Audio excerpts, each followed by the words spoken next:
এটা ডাঙৰ কথা এইটোৱে যে বেলেগ নাহে, জুবিন গাৰ্গ কিয় আহে আৰু ইমান নিস্বাৰ্থভাৱে, কোনো স্বাৰ্থটো নাই। স্বাৰ্থ বুলিবলৈ বস্তু নাই আৰু কথাটো হ'ল মানুহৰ যেতিয়া দৰকাৰ হয় তেতিয়া আৰ্টিষ্ট ওলাই আহিব লাগে আচলতে ৰাজপথলৈ। আৰু মোৰ সেইটোৱে, আৰু মই জনতাৰ লগত থাকি ভাল পাওঁ, জনতাৰ কাৰণে কাম কৰি ভাল পাওঁ। সকলো শিল্পী সমাজ একেলগে আছে আপোনাৰ লগত?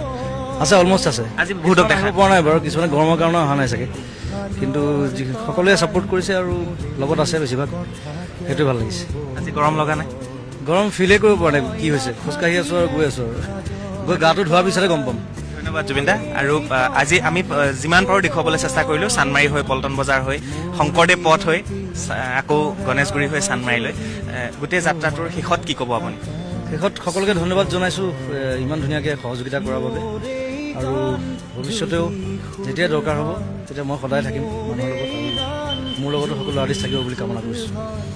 ধন্যবাদ জ্ঞাপন কৰিছোঁ জুবিন দা।